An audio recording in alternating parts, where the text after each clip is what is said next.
we kick off this evening with a look at the cinema. I'm not a complicated man. I like cinema. It's beautiful, beautiful cinema. Cinema history come to life. I found my solace in the small cinema I went to every Thursday night. I'm a professor of cinema. I go to the cinema for the stories. There was no competition between the cinema and seminar. I mean, it's not within the realm of conventional cinema. And now, here's Pace and Johnson with a cinema review.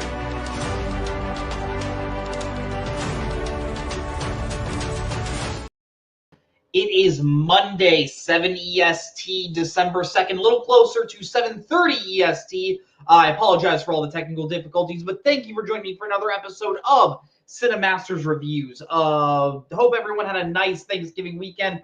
Only had the chance to get to the theater one time this week, but it was a pretty big movie. Saw a report in Hollywood Reporter that apparently this was one of the highest grossing Thanksgiving weekends of all time, which I think is really, really cool. I said we jump right into it. Sorry for keeping you guys so long. Firefox just was not working for me. But we're going to be reviewing Moana 2, the sequel to the 2016 animated film Moana. This movie directed by David Derrick Jr., Jason Hand, and Dana Ledoux Miller. This one follows the same characters, Moana and Maui from the original film Moana, voiced by Ollie Karalenko, and Maui, of course, the Hawaiian god, played by Dwayne Johnson.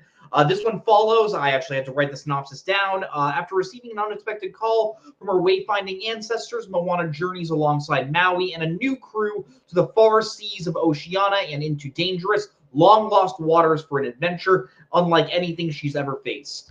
I really liked the first Moana when it first came out. It was directed by John Musker and Ron Clements, who is a really legendary pair over at Disney. Those were the guys that made The Little Mermaid. They made Aladdin when they came back. They did Princess and the Frog. When they usually come together, they usually get really, really great products. The songs were written by Lin-Manuel Miranda.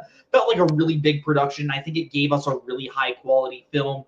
Really fun characters with both Moana and Maui, and the side characters with Hey Hey the chicken, with I forget the name of Moana's pig, but that was a really fun character. Had some really great messages. The songs are excellent by Lin-Manuel Miranda. I think How Far I'll Go, honestly, like full respect to La La Land, How Far I'll Go is the song that should have won the Oscar that year for Best Original Song. So hearing that they were going to make a sequel, well, first off, I should say this movie was originally intended to be a TV series on Disney+, and then hearing that they thought it was good enough to turn into a movie, I was pretty excited. I think this was another movie I could get down with another adventure in. Spending time with these characters, I think would have sounded really fun. And if you go into this movie expecting, okay, I get to spend some more time with these characters, I get to go on another fun adventure, see what new ideas we're going to get, I think it will hopefully appease you, but you're not going to get much else other than that. None of the major players that made that original Moana are back for this film. Like I said, John Musker and Ron Clements did not return to direct it. Lin-Manuel Miranda is not writing the songs for this film. I believe it also has another composer. Obviously, some of the voice actors did come back for this movie, but none of the creative team behind that first movie that gave it that heart, that gave it that magic, came back for this film. And I think you really feel that. I think this movie just feels, unfortunately, like a lot of Disney animated films since, honestly, maybe since I'll say since Encanto 3 years ago, like Strange World, like Wish. It really just feels like it is a cog in the Disney animated machine. It's been a while since we had a really, really great Disney animated movie, and unfortunately, this one just isn't it. And it felt like, as you're watching it, knowing that this was originally intended to be a TV series, you can tell because this does not feel like a story that really serves the theatrical or movie experience. This feels like a ton of really like smaller stories that were contained into one big bubble, into 1 hour, 40-minute runtime. And just Disney said, well, we need to put something on our 2024 slot. Let's get that Moana TV series that we're going to make, and let's just put it out in theaters. And it really does just feel like an unnecessary cash grab, unfortunately. The story in general, like I said, Moana is going on another journey. She learns that there's another ocean god that is threatening her village, and and is threatening Maui. Maui's gone because Moana's now a wayfinder. Moana no longer needs Maui's help, and throughout the first half of the movie, Moana's trying to go and find Maui again with her new team of characters, and the story of this one just feels so disconnected from that original film. When we are introduced to Moana at the beginning of this film, we learn that she wants to have call more settlers over to her village from all over the world. But we don't really understand why she wants to do that, other than she's a wayfinder now and she feels like that's her purpose. And we don't really get any real reason as to why we should care about that until the end of the movie. And I think that was just a little disappointing. Maui, honestly, like, this is gonna sound weird, but like, even with it just being like a voiceover performance from Dwayne Johnson, he felt weirdly checked out. He honestly wasn't in this movie a ton.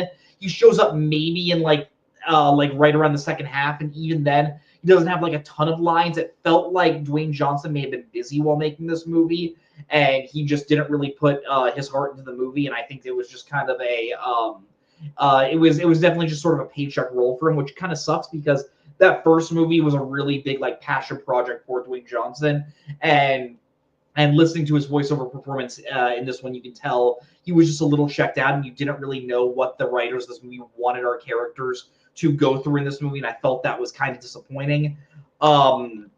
Like I said, it does introduce new members of Moana's team.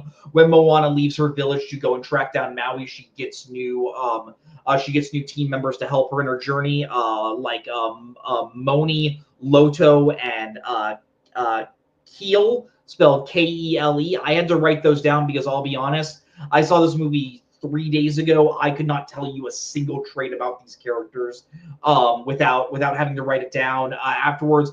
Like I think Lonnie was someone that was like really, or Kelly was really good with like the spear. Moni is really good at like navigating.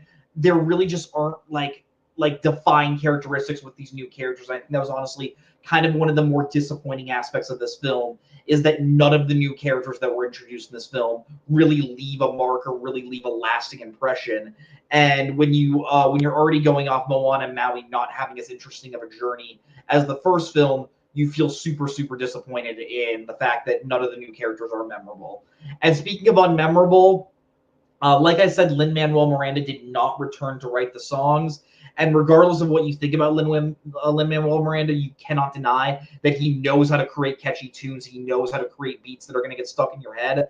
I cannot hum you a single song that was in this movie. And that first movie had so many memorable songs. Like, it had How Far I'll Go. It had You're Welcome. Love it or hate the song.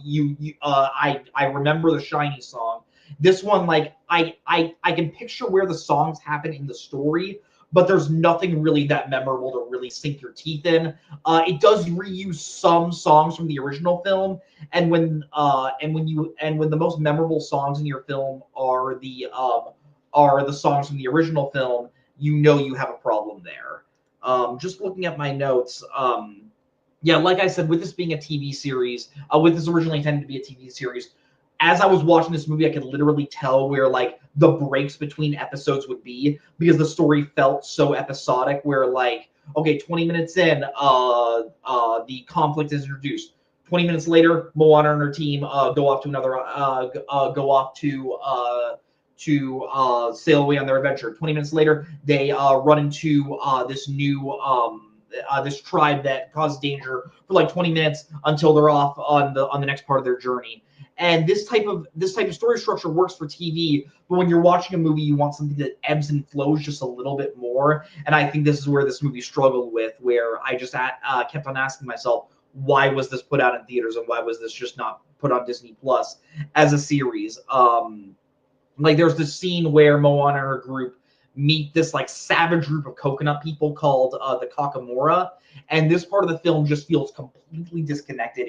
The movie completely stops dead in its track for this one little conflict, and they don't really come back except for like one little scene, like one little nonverbal scene at the end to say like, hey, we didn't forget about these characters. And maybe if this was a TV series, they might have had like a bigger role, a bigger role down the line. But in this film, like stuff like this was really annoying and just felt kind of aggravating. Yeah, honestly, like I think my major thing just watching this movie, I was just disappointed because it continues the like underwhelming trend of recent Disney animated films. The first Moana came out in 2016, and since then, with the exception of Encanto, I've not really been impressed by anything Disney Animation Studios has done. Like we've had less than stellar sequels with both Ralph Breaks the Internet and Frozen 2. I know some people are really into Frozen 2. I was not a big fan. And then Wish and Strange World, which seem like interesting movies. Well, okay, Strange World seems like an interesting movie. Wish, I think that was just like a Dead on Arrival movie of like, hey, let's make an origin story about the star that Pinocchio wished upon in Pinocchio. I think that was just a stupid idea altogether. But yeah, I think this just sort of shows that Disney is not putting the care that they should be into their animation studio department, and I wish they did because I do love when Disney makes a great animated movie. Like I love Beauty and the Beast, I love Lilo and Stitch, I love Emperor's New Groove. I love Alice in Wonderland. Just to like throw out just different ones from different eras that I love, and this just wasn't it. And if this would have came out like 20 years ago, this would have been released straight as one of the direct-to-DVD sequels with nothing that special, with it offering nothing that special for the audience to justify it going to theaters. If I were to rate this movie on a scale from 0 to 10 videotapes, 0 being awful, 10 being excellent, I'm going to go right in the middle, and I'm going to give it a 5. I know it sounded like I was dogging on it just a little. I think the major thing is even the things I don't really love about the movie, I can't say they're horrible or bad by any means. It's just such a run-of-the-mill generic animated film that I can't really justify hating it, but I can't justify liking it either. It looks really beautiful. Like, I didn't say that. Just like any Disney animated movie, like, this doesn't look like a movie that deserves to go to streaming, but story-wise, it absolutely did. If you have nothing to take your kids to, I guess I could say go and check this out. Or if you did just absolutely love that original Moana and you need to see these characters again, it would be fun to check out. But if you're looking for a great animated movie, this is not it, unfortunately. But yeah, thank you all for watching. Again, only one review this week. Couldn't get out to theater. Hope to get out to theater a little bit more times next weekend. Thank you all for watching. Remember to like this video and subscribe to the video store. It helps grow our channel a lot. Next week, quite a few movies are coming out. Y2K is coming out. Flow is coming out. I believe Night Pitch is coming out. Queer is coming out.